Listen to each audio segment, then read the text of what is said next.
untuk laki-laki untuk mendisiplinkan dirinya dalam melakukan sholat berjamaah. Kalau untuk kaum perempuan, silahkan kalau mau ikut ke masjid berjamaah dengan suaminya, silahkan, tidak ada yang melarang. Syariah tidak melarang.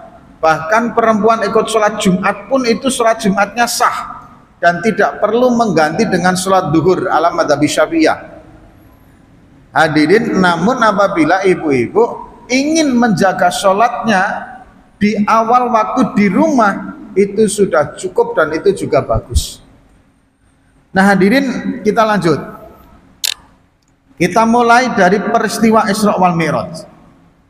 Kita ketahui dari berbagai macam redaksi yang telah disampaikan oleh para ustadz-ustadz kita, para guru-guru kita, selama peringatan Isra wal Mi'raj adalah bahwasanya perjalanan dakwah Islamiyah sebelum Isra wal Mi'raj itu mengalami titik penekanan, titik penderitaan yang luar biasa.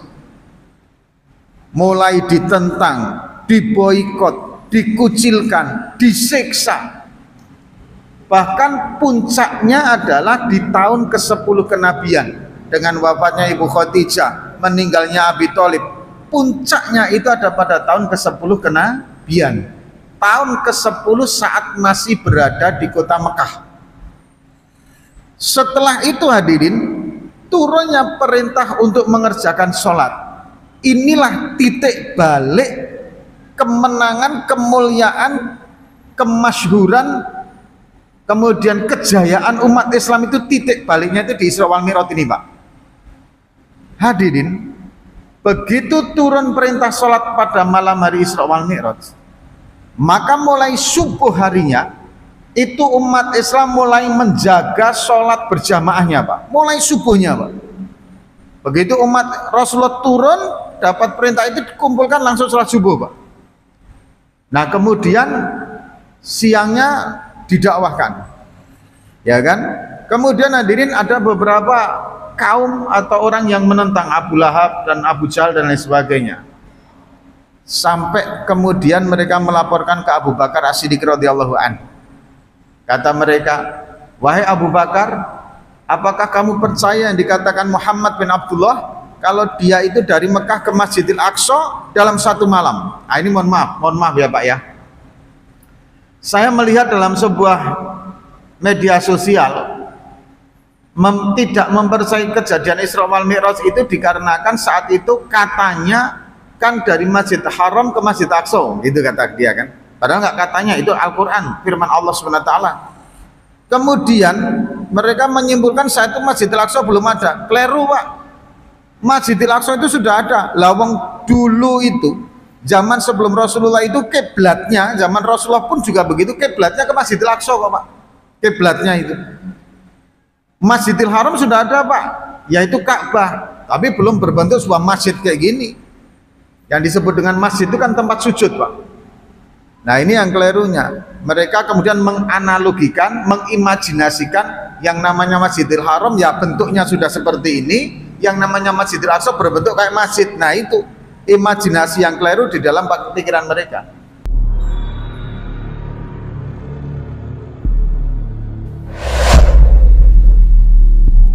Qiyamah amma ba'd. Yang kami muliakan para alim, para ulama, para kiai, para ustadz, para imam, para guru-guru kita semua, yang kami muliakan ketua pengurus Masjid Al-Isbah beserta kepengurusannya, dan yang tentunya yang kami hormati, kami muliakan, kami banggakan Bapak Ibu semua, abang-abang semua, adik-adik semua yang alhamdulillah istiqomah hadir dalam pengajian kita.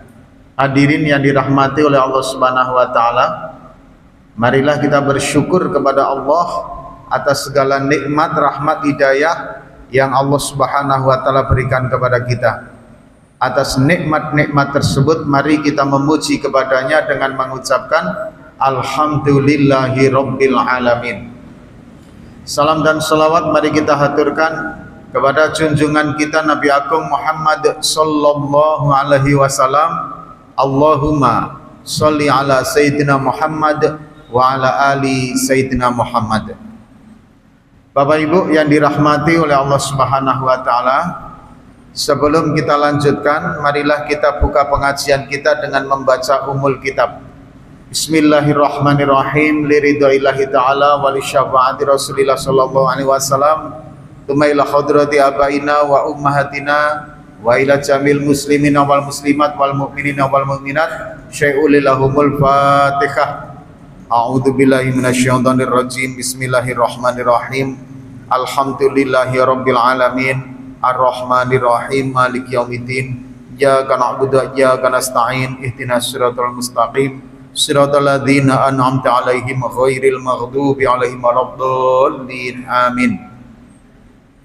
Hadirin yang dirahmati oleh Allah, sebelum kami lanjutkan, kami menyampaikan laporan tentang pembangunan sumur yang kita bangun bersama-sama di daerah Jalan Sukatani, Kampung Malang, Desa Malang Rapat, Kecamatan Bintan Timur. Hadirin, Kecamatan Gunung Kijang, Bintan. Alhamdulillah pembangunan itu sudah selesai sumurnya.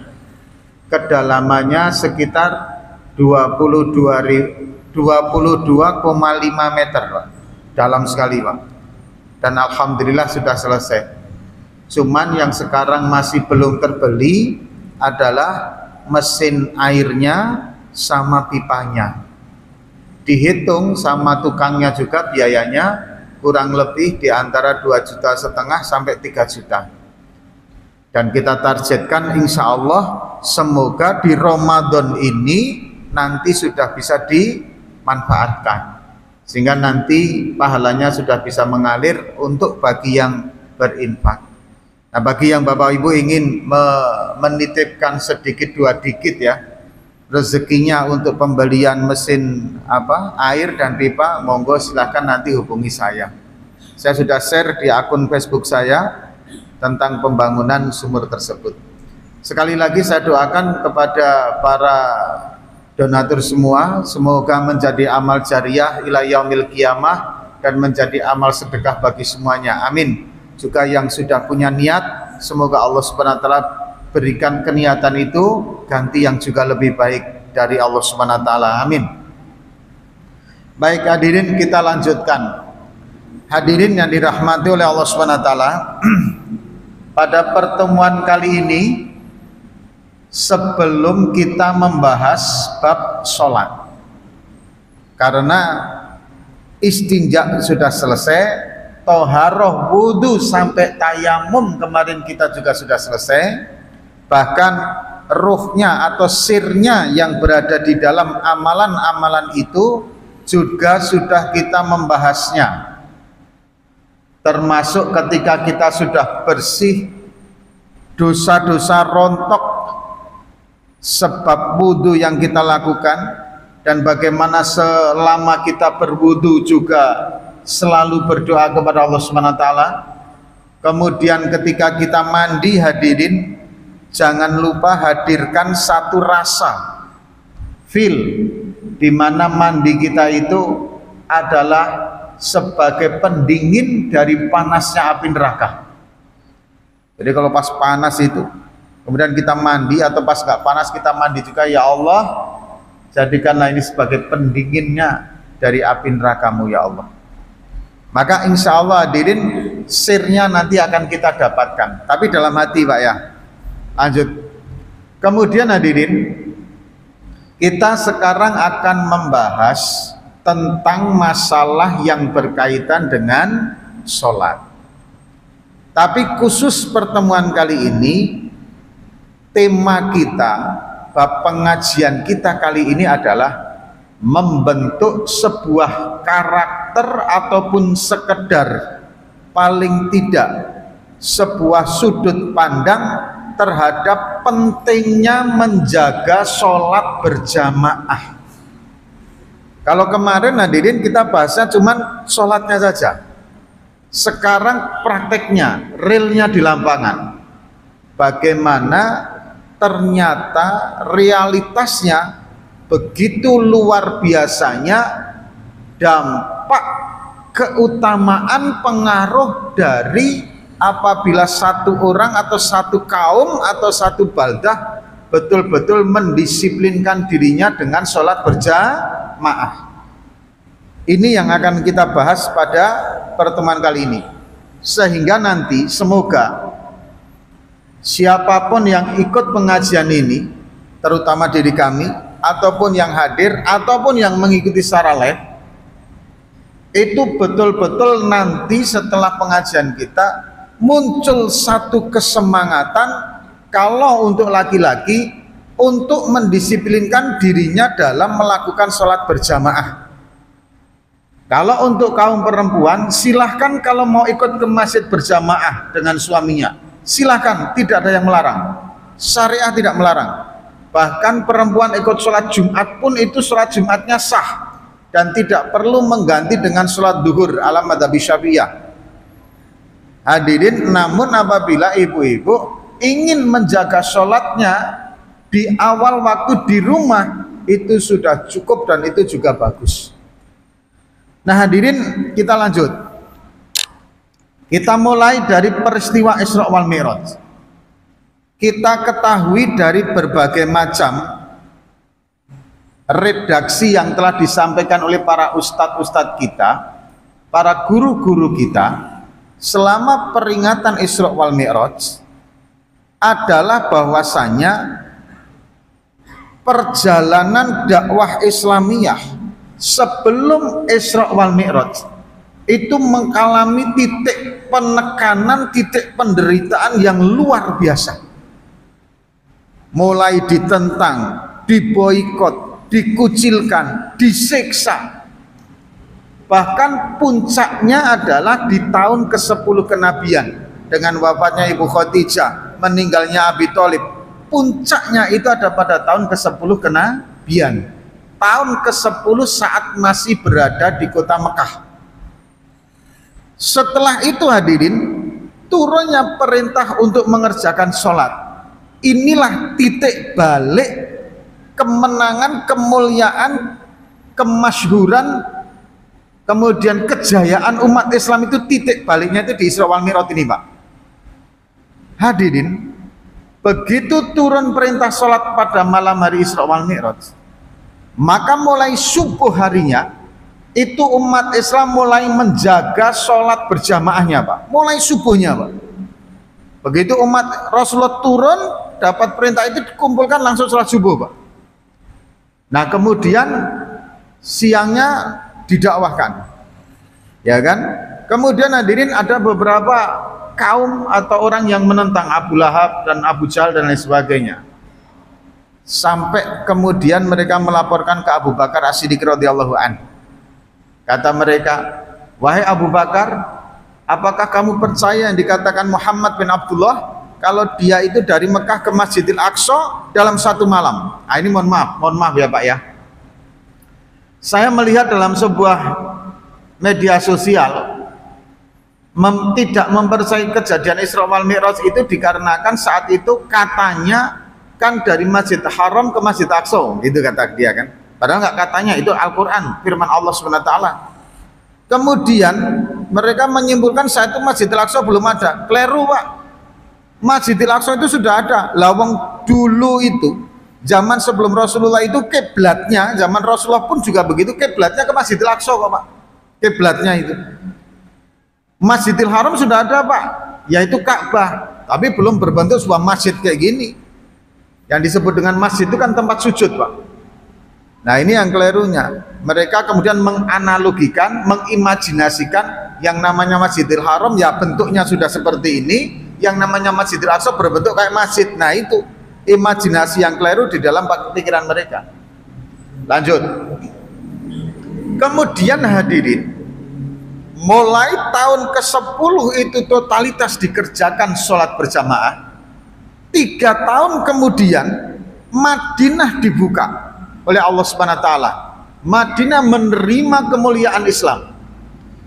Dan disitulah mulai pemerintahan, kekuasaan, dakwahnya, keagamaannya, pendidikannya dipusatkan di kota Madinah, Pak. Setelah itu, tahun pertama, tahun kedua sudah mulai perang Badar dan menang. Alhamdulillah, Islam sudah mulai bangkit. Begitu juga perang Uhud, perang Mu'tah, kemudian perang apa lagi ya?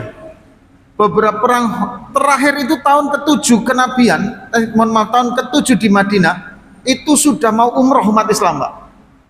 Akhirnya ditunda setahun, tahun ke-8 ada 1000 lebih yang umroh, Pak. Dan sebagian orang Mekah malah justru sudah masuk Islam. Sampai kemudian tidak berapa lama sudah masuk ke tahun ke-10 itu sudah Fathul Mekah. Dan kemudian perang melawan Parsia, perang melawan Romawi, dan Allah SWT berikan kemenangan. Puncaknya itu adalah penderitaan dan titik baliknya, pantulannya itu di peristiwa Isra wal Mi'raj. Nah, hadirin yang dirahmati oleh Allah, kalau kita mengambil hikmah dari sini, Pak, betapa dahsyatnya pengaruh sholat berjamaah itu luar biasa sekali, baik untuk keberkahan sebuah satu kaum ataupun personal individu masing-masing, Pak. Tanjung Pinang ini kalau memang betul-betul kita sepakat mau betul baik, berkah dan lain sebagainya, ada sekitar kemungkinan 200-an ribu, Pak, penduduk muslim di Tanjung Pinang, kurang lebih kan begitu. Masjid musolanya itu sekitar hadirin 300-an, Pak. Kalau dalam sehari sewaktu, 1 hari 5 waktu itu, anggap hadirin setiap waktu itu rata-rata 50 orang yang masuk ke masjid sholat berjamaah, 50 ya Pak ya, rata-rata dari poin yang besar kecil sampai surat dianggap 50 kali 300, Pak, berapa? 300 kali 50, 15.000. Kalau dikalikan 5, 45.000. Hanya ini, mohon maaf, dalam satu hari orang Tanjung Pinang yang masuk ke masjid kira-kira hanya sekitar 40 ribuan orang, Pak, total, Pak. Kalau dihitung 5 waktu itu satu orang saja mas satu kali, artinya masih banyak yang belum melakukan sholat berjamaah, masih menganggap sholat berjamaah itu sebagai sebuah kesunahan saja, Pak. Walaupun benar sunnah, tapi dalam mazhab Syafi'iyah ada muakatnya, ada penekanannya untuk dikerjakan. Dampaknya apa hadirin? Begini, Pak, antara riwayat keutamaan dan punishmentnya, ancamannya, ini tidak cuma sekedar tidak sampai meninggalkan sholatnya, Pak ya, yang menggampangkan sholat berjamaah. Ini mohon maaf ini, Pak, saya sampaikan sekali lagi, antara punishmentnya, ancamannya, dengan riwetnya, dengan pahalanya, itu dampaknya luar biasa. Yang pertama hadirin, barang siapa yang mengistiqomahkan totalitas dalam sholat berjamaah, maka yang pertama, la yusibullahu ta'ala fakron bidunya, Allah subhanahu wa ta'ala tidak akan memberikan, tidak akan mengena kepada dirinya kefakiran di dunia. Ini sudah pernah saya bahas. Dan fakir itu ada dua, Pak, fakir materi dan fakir jiwa. Kalau fakir materi hadirin, nampak memang penghasilannya, jadi begini, Pak, mohon izin, dalam aturan mustahik zakat itu begini, orang yang penghasilannya di bawah UMK itu fakir, Pak, di bawah UMK itu fakir. Nah, fakir saja ada fakir yang paling bawah namanya fakir ekstrim. Ini kurang lebih penghasilannya cuma 1,5 juta. Ini kalau cuma diberikan modal 1 juta, 5 juta, nggak akan jalan ini, Pak. Dia hanya bisa dibantu dari dana zakat itu adalah dengan ketahanan hidup, bantuan untuk biaya hidup, biaya sewa rumah, ya kan? Itu karena fakir harta di bawah fakir ekstrim ini. Kemudian kalau sudah di angka antara sekitar 3 juta sampai 4 juta, 5 juta, itu masih kategori miskin. Ini bisa diangkat untuk dinaikkan dengan bantuan-bantuan dari zakat dan infak. belum muzaki, tapi sudah masuk munfik antara 3,5 juta sampai ke 7,150 juta, itu masih munfik Pak. Orang yang berinfak bukan muzaki, dia sudah antara miskin dan di atasnya miskin. Kemudian kalau sudah 7,150 juta itu sudah masuk kategori muzaki, ini yang mengeluarkan zakat. Nah hadirin, kenapa saya sampaikan ini sebagai tambahan pengetahuan saja. Kembali ke topiknya. Yang kedua adalah fakir secara jiwa. Ini bahaya sekali Pak. Tidak bisa diobati, obatnya ya sholat jamaah itu Pak. Kenapa? Karena untuk menumbuhkan rasa cukup dalam dirinya itu tidak mudah. Menimbulkan rasa syukur atas nikmat-nikmat yang telah Allah berikan kepada dirinya tidak mudah. Makanya hadirin mohon maaf, mohon izin, orang yang punya jiwa kefakiran ini boleh jadi rumahnya megah, jabatannya tinggi, pangkatnya gede, mobilnya banyak, tapi harga dirinya ada di lembaran-lembaran kepingan uang, sehingga mereka mohon maaf rela mengampu, rela kemudian menjelekkan orang lain, memfitnah orang lain, rela menghujat, rela menjilat hanya untuk kerakusan dirinya. Ini bahaya sekali. Tipe seperti ini obatnya ya sholat berjamaah. Kalau tidak istiqomah sholat berjamaah maka jiwanya akan fakir terus.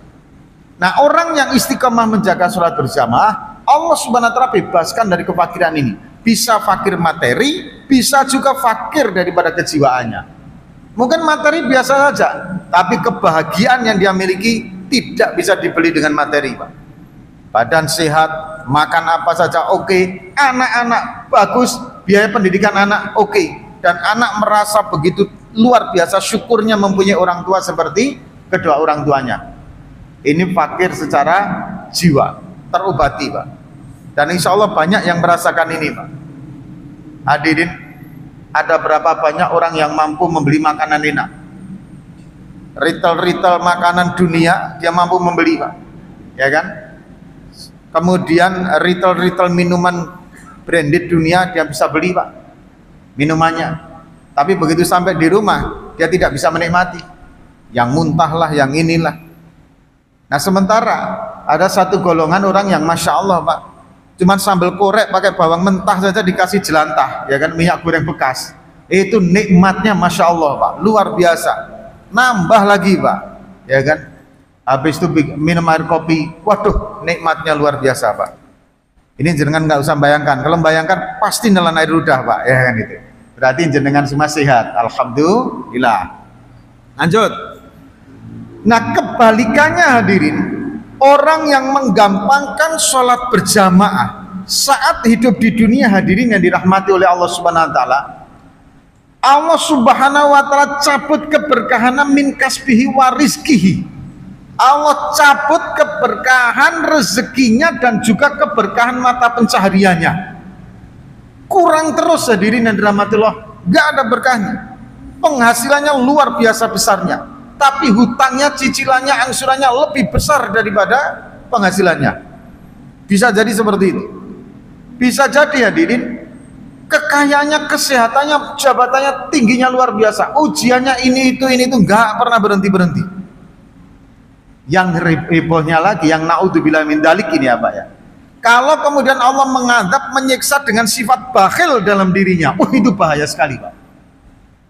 Bakhil ini hadirin, itu bukan berarti sebagai sebuah sifat yang positif Pak. Justru kalau kita ini dihinggapi rasa bakhil, itu kita ini sedang diadab oleh Allah subhanahu wa ta'ala hakikatnya. Kenapa? Karena kita akan susah untuk melakukan sedekah dan membantu orang lain. Susahnya di situ Pak. Jangankan untuk infak, untuk membantu, untuk ini Pak, untuk membayar zakat saja diri naudzubillah, ada saja alasannya, diberi rasa berat hati untuk membayar itu. Tidak terasa kalau itu sebenarnya sedang menyiksa dirinya. Kenapa hadirin? Karena harta yang tidak dizakati, maka harta yang harusnya dikeluarkan itu yang sebagai zakat itu, dia akan menjadi sebuah racun dalam hartanya, sehingga dia akan memakan harta yang lain. Itu dalam hadis konsepnya yang seperti itu ada Pak. Kemudian yang kedua hadirin yang dirahmati oleh Allah subhanahu wa ta'ala, orang yang terjangkit rasa bakhil itu dia sedang mengikat lehernya di atas tengkuknya, menjerat lehernya. Tapi nggak terasa. Belum lagi yang lain, ini orang yang menggampangkan sholat jamaah loh Pak. Yang kedua hadirin, ini waktunya agak mepet. Yang kedua hadirin, Allah Subhanahu wa Ta'ala hilangkan nur wajah kesolehan dari wajahnya. Orang itu memandangnya tidak ada teduh sedikit pun rasa untuk kemudian membangkitkan hadirin rasa takwa kita kepada Allah. Mohon maaf Pak, mohon maaf. Kadang kita ini Pak, duduk ini ya, di kedai kopi gitu, di kedai kopi kita. Datang seseorang, begitu dia datang aja, kita ini sudah mulai agak ragu-ragu kalau membicarakan maksiat gitu Pak. Ah dia datang, kan itu Pak. Auranya orang soleh itu seperti itu Pak. Atau ketika jenengan duduk di sini Pak, duduk di masjid ya kan. Habis sholat jamaah males sekali mau sholat badiah, udahlah nggak mau sholat badiah. Tiba-tiba melihat kawan, kawan itu aja istiqomah sholat badiahnya. Akhirnya Anda kemudian melakukan sholat badiah. Inilah nur cahaya aura ruhnya orang soleh itu begitu Pak. Dan itu muncul kalau istiqomah sholat berjamaah. Kebalikannya, kadang kita punya teman itu Pak, begitu dia datang pikiran kita sudah pengen membicarakan kemaksiatan. Wah dia datang ini pasti dapat info yang menarik ini. Tadi malam ngimpi apa? Langsung begitu datang aja udah tentangan ngimpi ya kan itu kan. Ini hadirin ada yang nur cahayanya seperti itu, hilang rasa solehnya. Jadi begitu kita melihat wajahnya, oh orang ini kalau diajak maksiat seneng ini. Langsung kemudian kalau nggak dia ngajak maksiat, kita yang ngajak maksiat Pak. Hilang nur cahaya kesolehannya. Jadi setiap melihat orang itu hadirin, naudzubillah min dzalik, terbersit, terinspirasi untuk berbuat maksiat. Ah itu naudzubillah. Kebalikannya hadirin, orang yang menjaga istiqomah salat jamaah itu nur kesolehannya nampak. Meskipun mohon maaf, keling sekalipun Pak, hitam legam sekalipun. Kita kalau lihat itu Pak di umroh itu Pak ya, waktu umroh kemudian waktu haji, waktu tawaf, gak cuman hitam hadirin, kadang sampai biru Pak kulitnya itu. Tapi begitu kita tengok wajahnya, ada keteduhan, ada kesejukan, ada nur cahaya kesolehan Pak. Ada yang seperti itu. Apalagi yang seperti kita yang cuma sawu matang Pak ya kan. Yang sawu matang kayak kita ini kalau memang betul-betul istiqomah salat berjamaah, cahaya kesolehannya itu nampak Pak. Gitu. Kemudian yang ketiga hadirin yang dirahmati oleh Allah Subhanahu wa Ta'ala, dibenci oleh orang-orang soleh. Kadang ada seseorang baru datang, ada ke tempat seorang ulama gitu ya, ulama-ulama yang betul khos gitu. Tiba-tiba ulamanya bilang, aku nggak mau jumpa sama kamu. Aku ada pertemuan, aku ada tamu, ada ini. Kalau kita digitukan sama alim ulama, sama orang soleh, jangan kemudian kita keluar menghujat Pak. Ini yang kita salah di situ. Mentang-mentang jadi kiai, dijumpai aja susahnya luar biasa loh. Malah kita pula yang marah-marah kan itu Pak ya. Coba flashback kepada kita.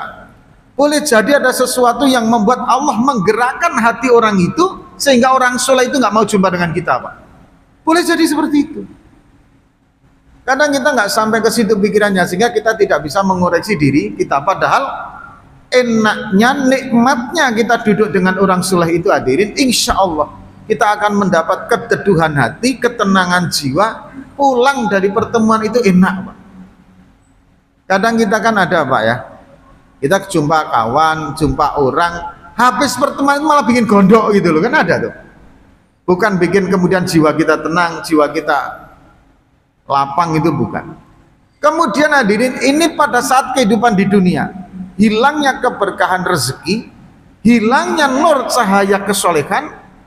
Kemudian yang ketiga, dibenci oleh orang-orang yang beriman. Meskipun dia itu hadirin sepertinya gantengnya luar biasa, cantiknya luar biasa, tapi orang itu ada saja yang membuat membenci dirinya Pak.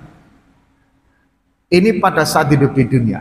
Wa inda nazil maut, dan ketika nazak sakaratil maut hadirin yang dirahmati Allah SWT, yang pertama dia akan diberikan rasa kehausan yang luar biasa.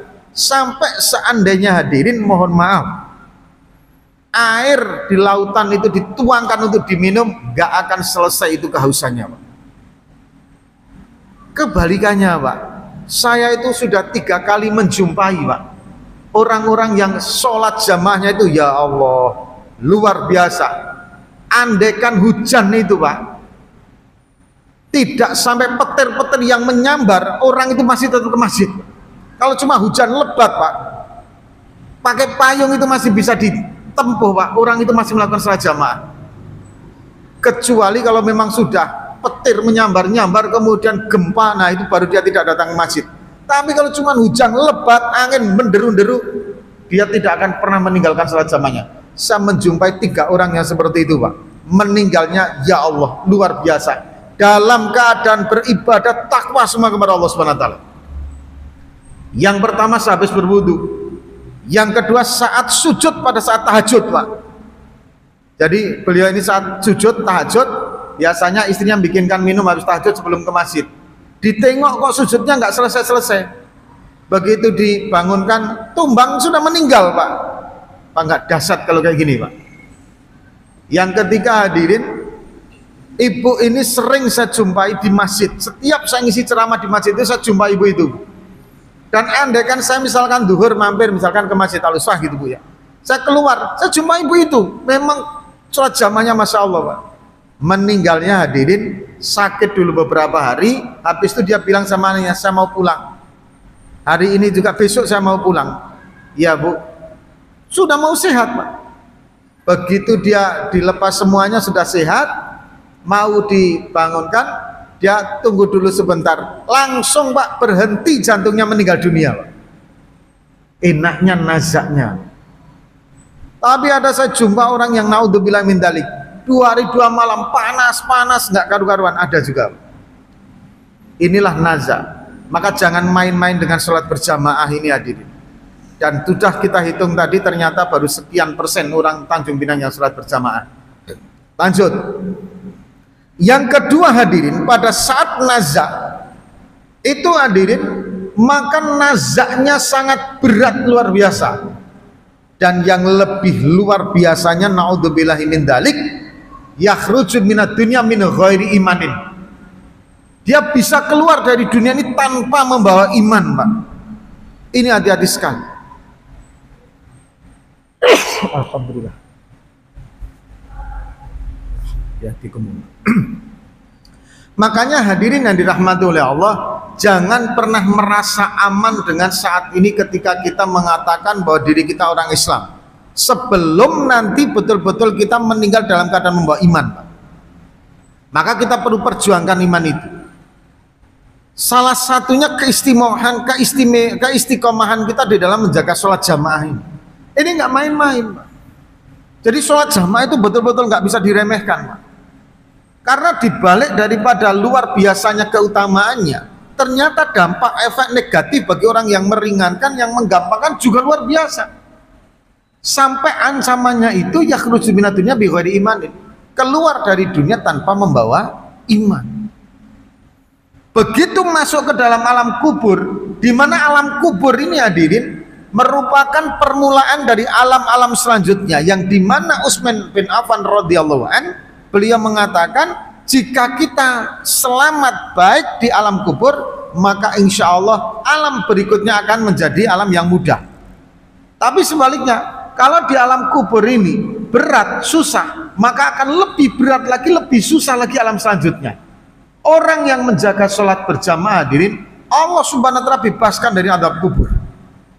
Bisa jadi asbabnya meninggal di malam Jumat, di hari Jumat, bisa jadi Pak. Bisa jadi meninggalnya dalam keadaan mati syahid, bisa jadi. Keistimewaan mati syahid itu belum tertutup sampai sekarang Pak. Masih ada jalan orang untuk menuju mati syahid. Meskipun mati syahidnya menjadi mati syahid yang wajib dikafani, wajib dimandikan, kemudian disalatkan dan sebagainya. Kan mati syahid itu ada 2 Pak. Yang meninggal di medan perang, dia nggak wajib untuk dikafani dan dimandikan, sholati kubur, selesai. Tapi kalau kita kan enggak Pak. Sekarang ini kan ya mohon maaf, alhamdulillah negara kita ini aman, damai, makmur. Perkara kurang 1, 2, 3 biasa. Di mana-mana penduduk dunia ini Bapak jangan sampai kemudian keliru menganggap kalau hidup di sana, di belahan dunia sana enak ya, nggak bisa miskin gini. Sama saja Pak, mereka juga berjuang untuk hidup Pak. Sama. Tapi mereka kaya-kaya, iya kalau mata uang rupiahnya aja, mata uang mereka di atas kita, sehingga mereka punya mata uang dibawa ke sini ya besar. ya kan?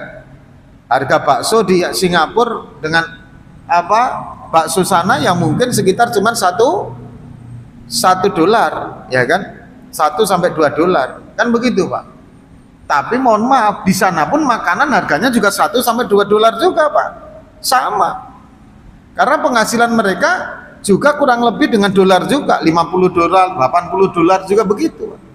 Jadi disesuaikan, diatur rezekinya. Adapun yang fakir itu di mana-mana tempat mesti tetap masih ada yang fakir, karena perjuangan kehidupan rezeki minallahi ta'ala. Nah alhamdulillahnya kita ini untuk ibadah, mau sholat, mau haji, mau zakat, mau umroh, mau baca Al-Quran, enak Pak negara kita, kita wajib bersyukur. Ada lagi yang kemudian dikobarkan satu persepsi doktrinisasi yang menganggap seolah-olah pemerintah itu salah terus Pak, salah semua, sehingga harus diganti sistemnya. Nggak benar itu Pak. Hadirin yang dirahmati oleh Allah Subhanahu wa taala, kalau untuk pemimpin ini pahami betul Pak, kalau untuk pemimpin tidak ada satupun pemimpin yang akan memuaskan seluruh rakyatnya yang dipimpin, nggak akan ada. Hukumnya seperti itu, pasti ada yang kecewa. Kenapa? Pemimpin manusia kok Pak, pemimpin manusia. Jangankan itu Pak, manusia itu saking sebagai tempat mengeluhnya, karena memang tabiat manusia itu adalah manusia makhluk yang suka mengeluh Pak. Allah Subhanahu wa taala kadang diprotes kalau manusia itu Pak. Dan kemudian manusia ini selalu merasa benar dirinya. Sampai mohon maaf Pak, kalau tidur salah, kemudian pegel lehernya, itu dia nggak ngomong diri yang salah, yang disalahkan bantal. Kenapa Pak lehernya sakit? Salah bantal Pak Ustadz. Bantal pula yang disalahkan Pak, saking nggak ada yang disalahkan lagi, ya kan? Itu manusia. Makanya hadirin yang dirahmati oleh Allah Subhanahu wa taala, kembali ke sini. Kita berada dalam negara yang menjamin betul bagaimana kita bisa melakukan sholat berjamaah ini Pak. Nah dampak nanti masuk di alam kubur bagi orang yang menggampangkan sholat berjamaah ini, maka dua malaikat akan mendatanginya dengan pertanyaan yang luar biasa susahnya untuk dijawab. Meskipun pertanyaannya sama, tapi dia akan susah menjawabnya. Mohon maaf Pak, Bapak datang ketemu dengan saya, Assalamualaikum, Waalaikumsalam. Iya Pak, Pak Ustadz gimana kabarnya? Alhamdulillah baik. Saya tanya, Pak sekarang tinggal di mana Pak? Udah ini Pak, enak jawabnya, betul ya kan? Sekarang pertanyaan sama, Bapak ada masalah kasus di kepolisian, polisi telepon, Pak bisa ke kantor polisi untuk melengkapi berkas biodata Bapak. Oh bisa Pak. Bapak ke sana, ketik sama polisinya, nama Pak, oh nama ini, tek tek tek tek tek. Dah tiba-tiba HP penyidiknya ditelepon, oh ya siap dan Pak mohon izin ya Bapak di sini dulu, tunggu dulu, saya dipanggil atasan. Panggil atasan keluar, entah kemana-mana, duhur datang, Pak kapan saya mau ditanya terus identitasnya? Ini sholat duhur, Bapak sholat duhur aja Pak, sholat duhur dulu nanti saya nganukan, saya belum selesai nih Pak. Datang lagi, plang asar, Bapak tanya lagi, Pak kapan mau diteruskan pertanyaannya itu Pak? Nanti dulu Pak, ini masih belum, Bapak sholat asar dulu. Jam 9 kemudian dia balik, Pak mohon maaf dilanjutkan besok saja, saya sudah capek Pak, ini tugas yang harus diselesaikan masih belum selesai. Bapak sudah gondok Pak, balik. Datang lagi besok Pak, digitukan lagi, pertanyaan sama, Bapak tinggal di mana? Pas petugasnya mau menulis, pergi lagi Pak. 3 hari Bapak digitukan Pak, stres dengan Pak, padahal cuma mau menjawab pertanyaan Bapak tinggal di mana. Sama pertanyaannya, beda yang menanyakan, beda situasinya, beda yang dirasakan Pak. Begitu juga pertanyaan malaikat nanti, sama-sama dikubur, man rabbuka, siapa Tuhanmu, tapi dengan raut wajah makhluk yang menyeramkan seperti itu, habis kita Pak nanti menjawabnya kalau kita menggampangkan sholat jamaah. Belum lagi hadirin yang dirahmati Allah, kuburnya diberi kegelapan kubur. Orang yang istiqomah berjamaah insya Allah kuburnya terang benderang Pak. Yang lebih luar biasanya ini hadirin, kubur atau menghimpitnya, kanan kiri, kemudian menghimpit atas bawah, menghimpit atas bawah, dihimpit oleh kubur Pak, sampai bubar kita, tulang belulang kita tumbuh lagi, dihimpit lagi seperti itu sampai yaumul kiamah. Naudzubillah min dzalik. Sebaliknya orang yang sholat jamaah tekun hadirin, Allah angkat itu hadirin apa azab dalam kuburnya tadi. Inilah betapa dahsyatnya dampak efek dari orang yang menggampangkan sholat berjamaah dan orang yang fokus betul-betul memperhatikan sholat berjamaah. Hadirin, pertanyaannya, umur kita sekarang sudah berapa Pak? Umur kita berapa Ibu? Gak ada yang tahu. Jangan mengatakan yang tua akan meninggal lebih duluan Pak, belum tentu juga. Yang namanya pokok bambu itu Pak, pokok bambu, ada yang memang diambil sudah usia tua untuk membantu pembangunan rumah, ada.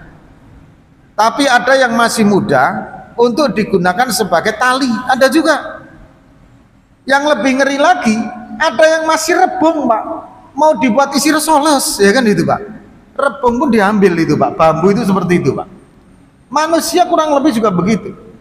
Yang akan dijemput duluan oleh Israel itu kita nggak pernah tahu Pak. Nah sekarang hadirin, kita jangan pernah merasa aman Pak. Saya aman Pak Ustadz, alhamdulillah saya sudah istiqomah. Belum tentu Pak.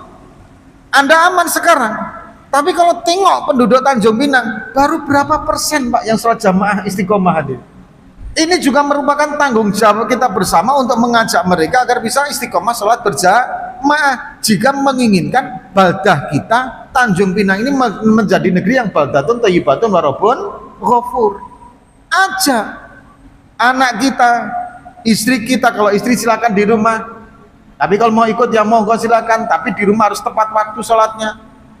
Tetangga kita, jangan, mohon maaf hadirin, kita merasa aman mengabaikan dakwah ini. Lama-lama orang kan meremehkan sholat jamaah, lama-lama nanti sholat jamaah sepi Pak kalau diremehkan, kalau tidak didakwahkan.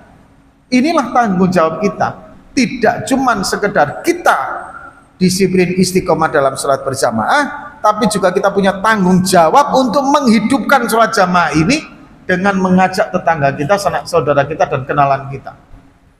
Bila perlu hadirin, mendekati sholat jamaah zuhur itu datangi kedai kopi Pak, ajak ngopi kalangan itu. Pas mau adzan itu deket adzan, kita ajak semua. Pura-pura dulu nggak apa-apa, ngopi dulu di sini. Kita mau sholat, ayo kita ke masjid. Bubar nanti Pak, lama-lama ke masjid semua. Jangan kemudian kita, wah kalau saya sih alhamdulillah sholat berjamaah Pak Ustadz, kalau itu kan belum. Oh bukan begitu orang muslim Pak. Rasulullah SAW tidak menghendaki surga itu dihuni oleh diri Rasul sendiri, tapi seluruh umat ini akan bisa masuk surga semuanya. Nah inilah hadirin yang dirahmati oleh Allah Subhanahu Wa Taala, konsep tentang masalah pentingnya mendirikan sholat berjamaah. Mari hadirin, setelah kita tahu bagaimana dampak untuk diri kita, agar kita betul-betul fokus menjaganya, mulai saat ini tidak main-main lagi terhadap sholat jamaah Pak. Berapa kali kita peringatan Isra wal Mi'raj, tapi membangkitkan kesemangatan sholat berjamaah selalu hilang di telan waktu Pak. Yang kedua hadirin, kita juga punya tanggung jawab untuk mengajak orang-orang agar mendirikan sholat berjamaah. Kenapa hadirin? Kalau kita tidak menimbulkan, tidak membangkitkan semangat ini bareng-bareng, hari ini mungkin kita di sini masih ada 100 orang, 200 orang, tapi kita tidak pernah tahu berapa tahun ke depan. Hadirin, kiranya ini dulu yang bisa kami sampaikan. Apa yang kita bahas ini semoga kita bisa mengamalkan. Amin amin ya rabbal alamin. Kita tutup dengan doa kepada majelis. Subhanakallahumma wa bihamdika asyhadu an la ilaha illa anta astaghfiruka wa atubu ilaik. Wassalamualaikum warahmatullahi wabarakatuh.